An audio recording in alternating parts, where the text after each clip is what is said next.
तो इस एक्सरसाइज का जो क्वेश्चन नंबर 1 है, इसमें फाइंड द रेशो। रेशो को उर्दू में क्या कहते हैं? निस्बत। निस्बत क्या होती है मैथ के अंदर? ये दो कोई भी क्वांटिटीज़ होती हैं ना, उनका आपस में एक तल्लक होता है, ठीक है ना, उन तल्लक का उनका कंपैरिजन होता है, तो वो मालूम करना होता है। तो ऑफ द फर्स्ट क्वांटिटी यानी पहली मिकदार का दूसरी के साथ इसका इनकी रेशो फाइंड करनी है, यानी इनकी निस्बत मालूम करनी है, और फिर इनको लोएस्ट टर्म में लिखना है। उर्दू में इसलिए साथ साथ बता रहा हूँ कि ये जो टर्म्स कुछ होती हैं ये इतनी मुश्किल नहीं होती, लेकिन बच्चे अगर इसको भी देखें तो ये उर्दू में भी इतना मुश्किल नहीं है, यानी इसको इसकी सादा तरीन शक्ल में लिखें, ठीक है ना। तो आइए देखते हैं इनको। तो ये तो वैल्यू दी हुई है, रुपीज़ में है। जब भी रेशो का क्वेश्चन की रेशो यानी कि इनकी रेशो फाइंड करनी होती है ना, तो इनका यूनिट सेम होना चाहिए। ये बात लाजमी तौर पर याद रखनी है। आपकी बुक में तो सेम ही है, लेकिन बाद दफ़ा क्योंकि जैसे SLO भी आ रहा है पेपर, उसमें अपने पास से क्वेश्चन देते हैं, तो उसमें हमेशा अगर कोई वैल्यू एक रुपीज़ में हो एक तरफ पैसे हो, तो उनको सेम यूनिट में कर लेना होता है, एक जैसी उनकी वैल्यू होनी चाहिए।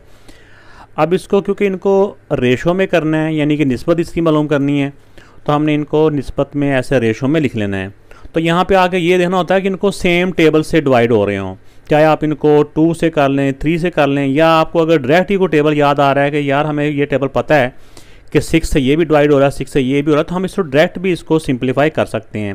लेकिन इसमें याद ये रखना है कि दोनों ही एक ही टेबल से दोनों कट होने चाहिए। ऐसा टेबल पढ़ें जो दोनों पे जा रहा हो। इसमें देखो 6 का टेबल में ये भी आ रहा है, 6 के टेबल में ये भी आ रहा है। अगर आप 2 से करेंगे तो वो भी हो जाएगा, लेकिन उसमें 2 से होएगा, फिर 3 से होएगा, वो स्टेप ज़्यादा हो जाते हैं, वो करेंगे वो भी 100% ठीक है। अगर आप इस तरह डायरेक्ट कर लेंगे तो और भी अच्छा हो जाएगा, क्योंकि इतनी बड़ी वैल्यू नहीं है, तो हम डायरेक्ट भी कर लेंगे तो इतना मुश्किल नहीं है। 6 1 द 6 और 6 4 द 24, ठीक है ना। तो ये 4:1 यानी 4 निस्बत 1, ये इसका आंसर है। इसको मैथ को ना इस तरह लेफ़्ट से राइट पढ़ते होते हैं। अब 20 kg और 5 kg दोनों का यूनिट सेम है, इनको रेशो की फॉर्म में लिखते हैं ये। तो ये दोनों देखिए 5 के टेबल से काट रहे हैं। 5 1 द 5 4 द दरमियान में रेशो आ जाएगी, तो ये भी 4:1, तो ये इसका आंसर आ गया। और ये भी याद रखना है कि रेशो का कोई यूनिट नहीं होता, ठीक है ना। रेशो का कोई यूनिट, ये रेशो होती है इस मिकदार की और इस मिकदार की, रेशो 4:1 है।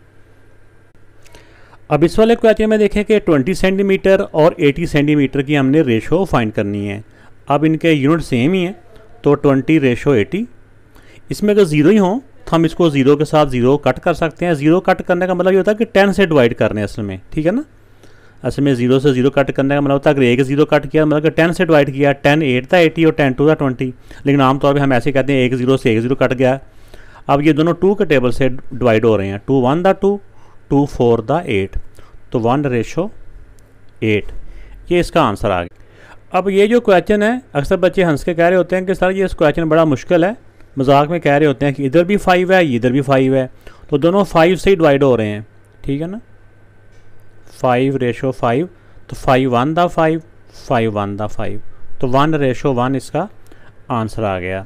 जब दोनों तरफ वैल्यू इक्वल हो ना, तो सेम टेबल से कट हो जाती हैं, उनकी 1:1 ही आंसर हो जाता है। इस वाले क्वेश्चन में देखिए दोनों के यूनिट सेम है, ये भी किलोमीटर है ये भी किलोमीटर है, तो सबसे पहले इनको हम रेशो की फॉर्म में लिख लेते हैं। अब यहाँ पे देखो कम से कम 2 0 इसमें भी हैं, 2 0 इसमें भी हैं, 2 0 के साथ 2 0 कट गए, बाकी रह गया 15 और इधर आ गया 12। अब ये दोनों 3 के टेबल से आ रहे हैं, 3 के टेबल में 12 भी आता है, 3 के टेबल में 15 भी आता है। 3 5 द और 3 4 द, तो 5:4 इसका आंसर आ गया। इसके साथ यूनिट नहीं आपने लिखना किलोमीटर किलोमीटर, ऐसा नहीं, रेशो का कोई यूनिट नहीं होता।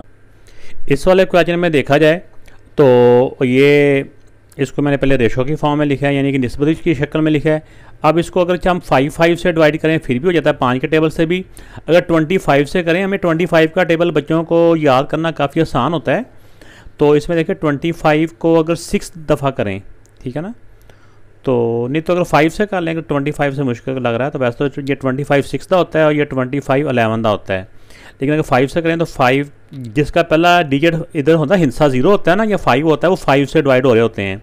तो ये 5 3 द 5 0 द, इसको 5 द 27 है ना, 5 5 द 25 2 बच गए, फिर 5 5 द। अब फिर ये देखो 5 से डिवाइड हो रहे हैं, 5 6 द 5 1 द 5 1 द, यानी कि 11 5 था, ठीक है ना। 11 5 55 यार, दोनों थोड़ा सही। हालांकि मैं दिल में जब अपनी लैंग्वेज में टेबल इसके ना पहाड़े काउंट कर रहा होता हूँ, लेकिन जब बच्चों को पढ़ाता हूँ फिर जैसे इंग्लिश में पढ़ा रहे हैं तो फिर इंग्लिश में बोलने पड़ते हैं। तो इसमें नहीं आपने परेशान होना है कि यार किसी ने किसी और को लैंग्वेज में याद किए हुए हैं तो वो उर्दू में या इंग्लिश में प्रॉब्लम होता है, ऐसा नहीं है। हालांकि मैंने ऑक्सफोर्ड को भी मैंने पढ़ाया हुआ है, तो वहाँ पे भी मैंने अपने दिल में जो टेबल पढ़ा है मैंने अपनी अपनी जो मादरी ज़बान में मैं पढ़ता हूँ, लेकिन बच्चों के सामने उन्हीं की लैंग्वेज में इंग्लिश में मैंने पढ़ाया है। इसमें आपने परेशानी होना कि आपने टेबल किस लैंग्वेज में पढ़ना है। अब ये फर्दर देखें, ये प्राइम नंबर है तो ये मज़ीद किसी टेबल से डिवाइड नहीं होता, तो यही इसका आंसर आ गया।